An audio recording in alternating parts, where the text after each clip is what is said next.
Okay, attorney. From 1987 up to now, we have presidents.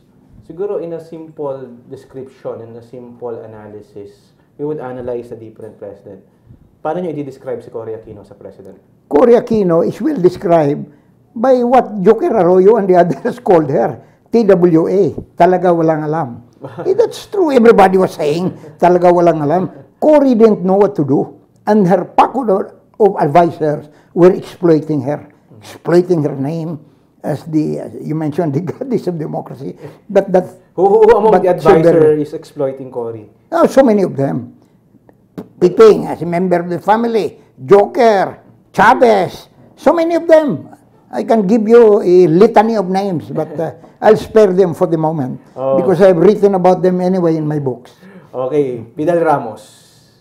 Fidel Ramos, he cannot be a good president in a developing country. You know, by complete staff study. What's he talking about? A president, in the words of Henry Kissinger, should know what to do on the first day of office. You don't need a complete staff study because if you don't know how to be president on the first day of office, according to Kissinger, and I agree with him, you'll never learn until the end of your term. Ramos, a little bit better than Cory, of course, because he finished from which point, and maybe he'll learn from the pitfalls of Cory. And besides, this one thing I mentioned, in fairness to him, he appointed me Commissioner of Immigration, and I stayed there for 3 months. And I told him, Mr. President, please, I will accept this position on one condition.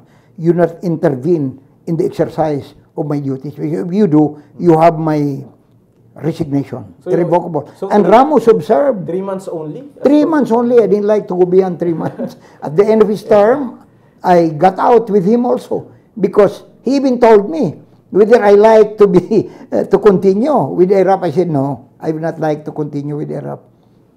Okay, how about Estrada as a president?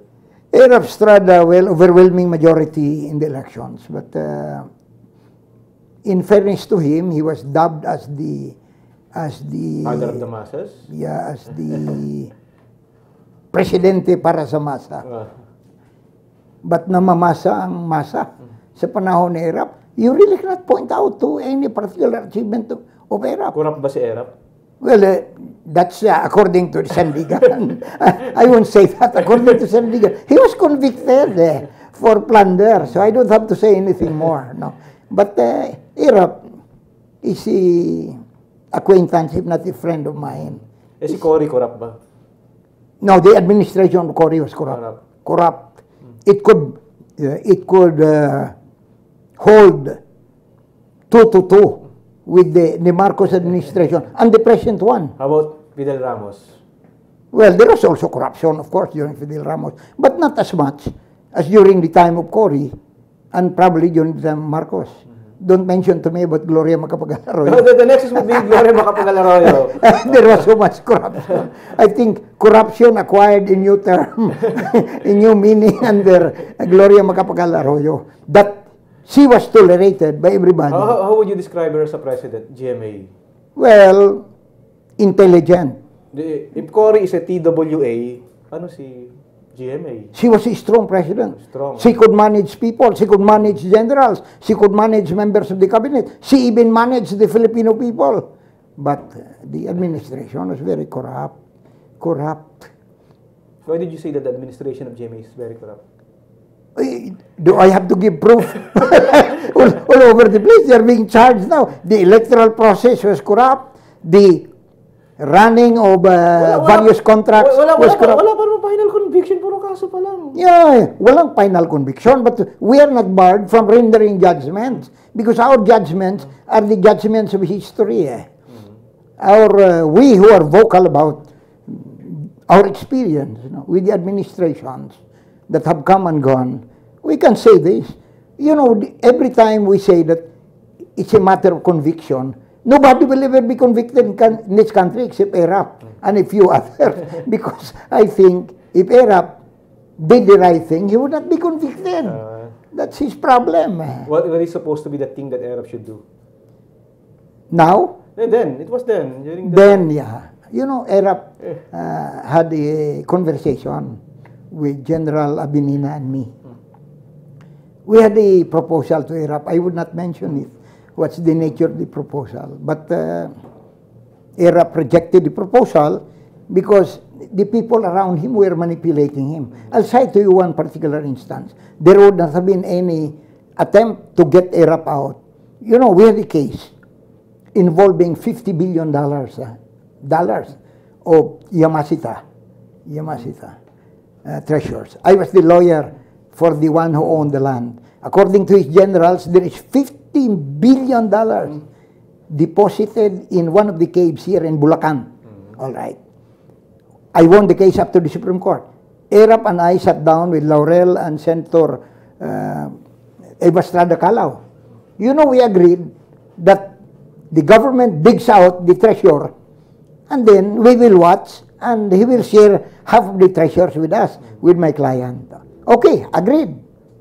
You know, 3 days later, he changed his mind and Estrada Calao was telling me, malabo daw, sabi niya. Anong malabo? 50-50, malabo ba yan? That's $25 billion each. 25 for the government, 25 for my client. Naging malabo because he was intrigued into believing that since my share of the 25 billion of my client was 7.5 billion, he was told, you know, Adaza's share this 7.5 billion.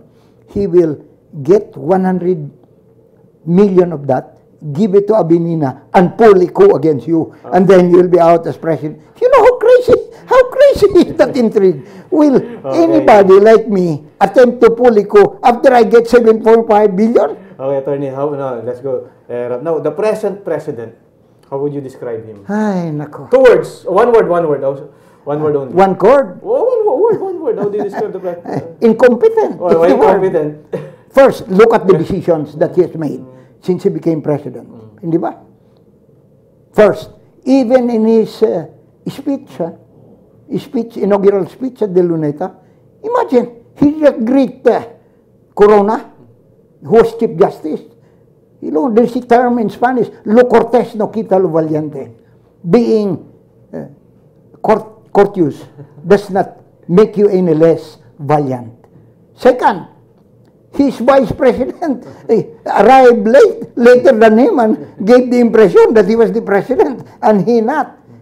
And then, the appointments to many sensitive positions of government were all members of the K Club, Kabarilan,